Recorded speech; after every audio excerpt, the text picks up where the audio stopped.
Hello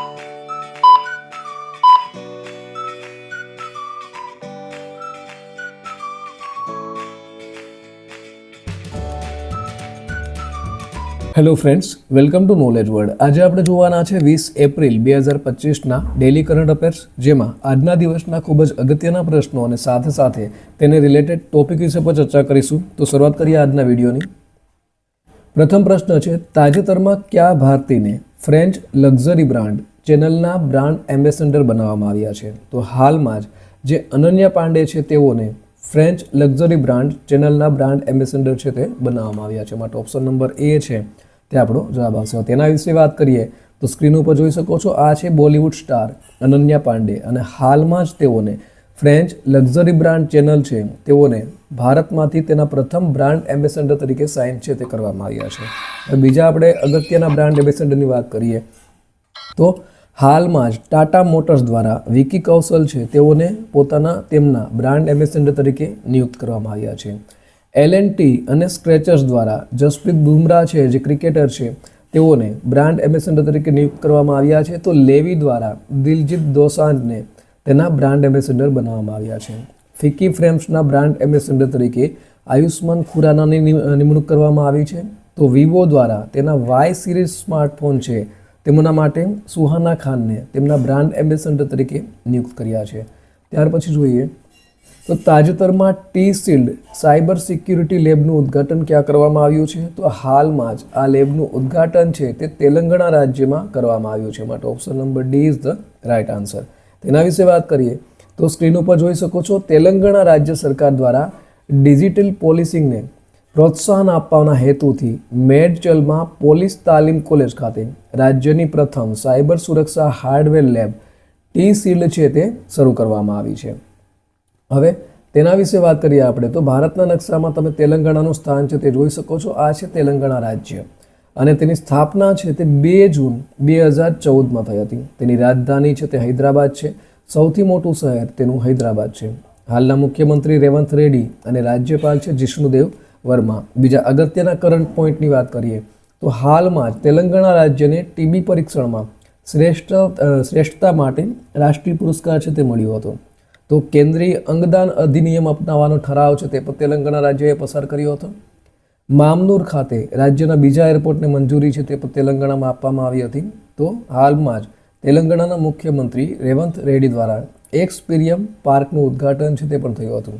અને ગૃહમંત્રી અમિત શાહ દ્વારા હૈદરાબાદમાં શૂટિંગ રેન્જ છે તેનો પણ શિલાન્યાસ કરવામાં આવ્યો હતો. ત્યાર પછી જોઈએ તાજેતરમાં વિશ્વ વિરાસત દિવસ ક્યારે ઉજવવામાં આવ્યો? તો દર વર્ષે 18 એપ્રિલના રોજ વિશ્વ વિરાસત દિવસ છે તેની ઉજવણી કરવામાં આવે છે. હવે તેના વિશે વાત કરીએ તો દર વર્ષે 18 એપ્રિલના રોજ વિશ્વ વિરાસત દિવસ એટલે કે વર્લ્ડ હેરિટેજ ડે છે તેની ઉજવણી કરવામાં આવે છે. તેને વિશ્વ ધરોહર દિવસ તરીકે પણ ઓળખાય છે. હવે આ દિવસની શરૂઆત છે તે સ્મારક દિવસ તરીકે કરવામાં આવી હતી. 18 એપ્રિલ 1978થી સૌપ્રથમ સ્મારક દિવસ તરીકે ઓળખાતો હતો. ત્યાર પછી 1983થી યુનેસ્કો દ્વારા જ્યારે મંજૂરી આપવામાં આવી ત્યારથી લઈ અને તે વિશ્વ વિરાસત દિવસ તરીકે ઓળખાય છે. અત્યાર સુધીમાં ભારતમાં 43 વર્લ્ડ હેરિટેજ સાઇટ છે. હવે છેલ્લી વાત કરીએ આપણે તો છેલ્લું સ્થળ છે તે મોઈદામ અહોમ રાજવંશનું જે કબ્રસ્તાન છે જે આસામમાં આવેલું છે તેને 43મી આ જે વર્લ્ડ હેરિટેજ સાઇટ છે તે બની હતી અને 42મું ધોળાવીરા હતું. આપણે ગુજરાતની વાત કરીએ તો ગુજરાતમાં અત્યાર સુધીમાં કેટલી હેરિટેજ સાઇટ છે? તો કે 4 છે. કઈ કઈ છે? તો પહેલું છે ચાંપાનેર પાવાગઢ પુરાતત્વ ઉદ્યાન, બીજું છે પાટણની રાણકી વાવ, ત્યાર પછી ત્રીજું છે અમદાવાદ સિટી અને ચોથું છે ધોળાવીરા જે કચ્છમાં આવેલું છે. ત્યાર પછી જોઈએ બીજા અગત્યના દિવસો તો 1 એપ્રિલે ઉત્કલ દિવસ છે તે ઉજવાય છે. તો 2 એપ્રિલના રોજ વિશ્વ ઓટિઝમ જાગૃતિ દિવસ ઉજવાય છે. 3 એપ્રિલે હિન્દી રંગભૂમિ દિવસ ઉજવાય છે. તો 4 એપ્રિલના રોજ આંતરરાષ્ટ્રીય ખાંડ જાગૃતિ દિવસની ઉજવણી કરવામાં આવે છે. દર 5 એપ્રિલે રાષ્ટ્રીય દરિયાઈ દિવસ ઉજવાય છે. તો 6 એપ્રિલના રોજ વિકાસ અને શાંતિ માટે આંતરરાષ્ટ્રીય રમતગમત દિવસ ઉજવાય છે. વિશ્વ આરોગ્ય દિવસની ઉજવણી 7 એપ્રિલે કરવામાં આવે છે. તો CRPF શૌર્ય દિવસની ઉજવણી 9 એપ્રિલે કરવામાં આવે છે. 10 એપ્રિલે વિશ્વ હોમિયોપેથી દિવસ છે તે ઉજવાય છે. 11 એપ્રિલના રોજ રાષ્ટ્રીય સુરક્ષિત માતૃત્વ દિવસ ઉજવાય છે. તો 12 એપ્રિલે આંતરરાષ્ટ્રીય માનવ અવકાશ ઉડાન દિવસ ઉજવાય છે. 13 એપ્રિલે સિયાચીન દિવસની ઉજવણી કરવામાં આવે છે. તો 15 એપ્રિલે વિશ્વ કલા દિવસ ઉજવાય છે. 16 એપ્રિલે વિશ્વ અવાજ દિવસ, તો 17 એપ્રિલના રોજ વિશ્વ હિમોફિલિયા દિવસ છે તેની ઉજવણી કરવામાં આવે છે. અને 18 એપ્રિલે વિશ્વ વિરાસત દિવસ. નેક્સ્ટ જોઈએ તો તાજેતરમાં કેન્દ્ર સરકારે કયા રાજ્યમાં સૂર્ય દેવભૂમિ ચેલેન્જનું ઉદ્ઘાટન કર્યું છે? તો હાલમાં જ આ જે ઉદ્ઘાટન છે તે ઉત્તરાખંડ રાજ્યમાં કરવામાં આવ્યું છે, સૂર્ય દેવભૂમિ ચેલેન્જ. તેના વિશે વાત કરીએ આપણે તો સ્ક્રીન ઉપર જોઈ શકો છો સૂર્ય દેવભૂમિ ચેલેન્જ તે એક ઊંચાઈવાળી ટ્રાયથલોન છે પહેલાં તો. અને તે કોનાથી આયોજિત હતી? તો કે ભારતીય સેના અને ઉત્તરાખંડ સરકારના સહયોગથી આયોજન છે તે કરવામાં આવ્યું હતું. અને હેતુ શું હતો તેનો? તો કે ઉત્તરાખંડના જે દૂરના અને મનોહર વિસ્તારોમાં સાહસિક રમતો, ઇકો ટુરિઝમ અને સામાજિક આર્થિક વિકાસને પ્રોત્સાહન આપવાનું. કરીએ આપણે ઉત્તરાખંડ રાજ્યની તો ભારતના નકશામાં તેનું સ્થાન જોઈ શકો છો. આ છે ઉત્તરાખંડ રાજ્ય અને તેની સ્થાપના ક્યારે થઈ હતી? તો કે 9 નવેમ્બર અને 2000ના વર્ષમાં તેની સ્થાપના થઈ હતી. હાલની રાજધાની દહેરાદૂન, સૌથી મોટું શહેર છે તે પણ દહેરાદૂન છે. મુખ્યમંત્રી ગુરમીતસિંહ અને રાજ્યપાલ છે પુષ્કરસિંહ ધામી. વાત કરીએ તેના કરંટ પોઈન્ટની તો 38મી રાષ્ટ્રીય રમતોનું આયોજન છે તે ઉત્તરાખંડમાં થયું હતું અને તેનું મસાલ છે તેનું નામ તેજસ્વી રાખવામાં આવ્યું હતું. ઉત્તરાખંડના મુખ્યમંત્રી દ્વારા ગંગા અને શારદા નદી કોરિડોરની જાહેરાત છે તે પણ કરવામાં આવી હતી. અને સાથે સાથે જળ સંરક્ષણ અભિયાન હેઠળ ભગીરથ એપ છે તે પણ લોન્ચ કરવામાં આવી હતી. નૈનીતાલમાં 8મો કૌતિક આંતરરાષ્ટ્રીય ફિલ્મ મહોત્સવ છે તે પણ ઉજવાયો હતો.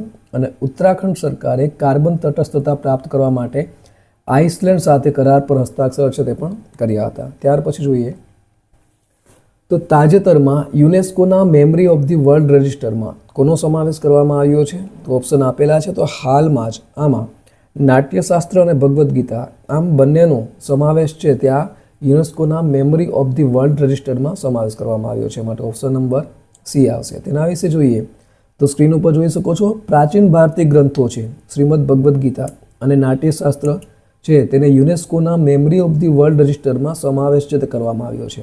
અને અત્યાર સુધીમાં કુલ જે ભારતીય રેકોર્ડોની કુલ સંખ્યા છે તે 14 છે. એટલે કે 14 રેકોર્ડ છે તેઓનો આ રજિસ્ટરમાં સમાવેશ છે તે કરવામાં આવ્યો છે.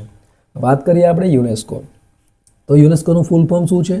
તો કે United Nations Educational, Scientific and Cultural Organization. અને તેની સ્થાપના ક્યારે થઈ હતી? 16 નવેમ્બર 1945. તેનું મુખ્ય મથક પેરિસ, ફ્રાન્સ ખાતે આવેલું છે. તાજેતરમાં કયા રાજ્યના વીજળી બોર્ડે V2G ટેકનોલોજી માટે IIT મુંબઈ સાથે કરાર કર્યો છે? તો હાલમાં જ આ કરાર છે તે કેરળ રાજ્ય સરકાર દ્વારા કરવામાં આવ્યો છે. માટે ઓપ્શન નંબર સી આવશે. તેના વિશે હવે જોઈએ તો કેરળ રાજ્ય વીજળી બોર્ડ એટલે કે KSEB દ્વારા IIT બોમ્બેના સહયોગથી V2G ટેકનોલોજીનું પરીક્ષણ અને સંકલન કરવા માટે એક પાયલોટ પ્રોજેક્ટ પર કામ કરી રહ્યું છે. અને સ્ક્રીન ઉપર તમે જોઈ શકો છો. ત્યાર પછી જોઈએ કેરળ વિશે તો કેરળ છે તેનું ભારતના નકશામાં સ્થાન દક્ષિણ ભારતમાં અહીં આવેલું રાજ્ય છે. હવે તેની સ્થાપના ક્યારે થઈ હતી? તો કે 1 નવેમ્બર 1956માં. રાજધાની તેની તિરુવનંતપુરમ, સૌથી મોટું શહેર છે તે પણ તિરુવનંતપુરમ છે. હાલના મુખ્યમંત્રી છે પિનરાઈ વિજયન અને રાજ્યપાલ છે રાજેન્દ્ર આલ્લેકર. અને બીજા કરંટ પોઈન્ટની વાત કરીએ તો મુખ્યમંત્રી દ્વારા એડવાન્સ સાયબર સિક્યુરિટી ઓપરેશન સેન્ટરનું ઉદ્ઘાટન છે તે કરવામાં આવ્યું હતું કેરળમાં. એક્સપાયર થયેલી દવાઓના વૈજ્ઞાનિક નિકાલમાં કેરળ છે તે ટોચ ઉપર છે. તિરુવનંતપુરમનો 29મો આંતરરાષ્ટ્રીય કેરળ ફિલ્મ મહોત્સવ છે તે પણ કેરળમાં શરૂ થયો છે. ASI દ્વારા કેરળમાં 110થી વધુ મેગાલિથિક રચનાઓ છે તે પણ શોધી કાઢી છે. અને કેરળના બેલુર ગામમાં સદીઓ જૂની આત્મા પૂજા વિધિના અવશેષો છે તે પણ મળ્યા છે. ત્યાર પછી જોઈએ તાજેતરમાં નવી દિલ્હીમાં એથ્લીટ પાસપોર્ટ મેનેજમેન્ટ યુનિટનું ઉદ્ઘાટન કોણે કર્યું છે? તો હાલમાં જ આનું ઉદ્ઘાટન છે તે ડૉક્ટર મનસુખભાઈ માંડવિયા દ્વારા કરવામાં આવ્યું છે. માટે ઓપ્શન નંબર એ આવશે. તેના વિશે આપણે વાત કરીએ તો સ્ક્રીન ઉપર જોઈ શકો છો આ છે ડૉક્ટર મનસુખભાઈ માંડવિયા અને તેઓ કેન્દ્રીય મંત્રી છે. અને નવી દિલ્હી સ્થિત નેશનલ ડોપ ટેસ્ટિંગ લેબોરેટરી એટલે કે NDTL ખાતે એથ્લીટ પાસપોર્ટ મેનેજમેન્ટ યુનિટ એટલે કે APMUનું ઉદ્ઘાટન છે તેઓના દ્વારા કરવામાં આવ્યું છે. અને આ જે પહેલ છે તે ભારતના ડોપિંગ વિરોધી પ્રયાસોમાં નોંધપાત્ર પ્રગતિ છે. નેક્સ્ટ જોઈએ તાજેતરમાં ઇન્ટરનેશનલ બિગ કેટ એલાયન્સનું મુખ્ય મથક ક્યાં સ્થાપિત થશે? તો આનું મુખ્ય મથક છે તે આપણા દેશ ભારતમાં સ્થાપવામાં આવશે, માટે ઓપ્શન નંબર એ આવશે. તેના વિશે જોઈએ આપણે તો ભારત સરકાર દ્વારા ઇન્ટરનેશનલ બિગ કેટ એલાયન્સ એટલે કે IBCA સાથે એક ઐતિહાસિક કરાર પર હસ્તાક્ષર કરવામાં આવ્યા છે અને આ હેઠળ તેનું મુખ્ય મથક છે અને તેનું સચિવાલય છે તે ભારતમાં સ્થાપિત કરવામાં આવશે. આ કરાર છે તે વિશ્વની જે 7 મુખ્ય મોટી બિલાડીઓની જે પ્રજાતિ છે તેઓના સંરક્ષણ પ્રત્યે ભારતની ઊંડી પ્રતિબદ્ધતાને પ્રતિબિંબિત કરે છે. ત્યાર પછી જોઈએ તો તાજેતરમાં ભારતની સોરિયા અંબુરીએ અંડર 18 મહિલાઓની 100 મીટર હર્ડલ્સમાં કયો મેડલ જીત્યો છે? તો હાલમાં જ તેઓના દ્વારા બ્રોન્ઝ મેડલ છે તે જીતવામાં આવ્યું છે, માટે ઓપ્શન નંબર સી આવશે. તેના વિશે વાત કરીએ તો સ્ક્રીન ઉપર જોઈ શકો છો, આ છે સોરિયા અંબુરે અને તેઓએ સાઉદી અરેબિયાના દમામમાં એશિયન યુથ એથ્લેટિક્સ ચેમ્પિયનશિપમાં ભારતની સોરિયા અંબુરે દ્વારા અંડર 18 મહિલા 100 મીટર હર્ડલ્સમાં બ્રોન્ઝ મેડલ છે તે જીતવામાં આવ્યો છે અને એમાં તેઓએ 13.8 સેકન્ડનો સમય છે તે લીધો હતો. ત્યાર પછી જોઈએ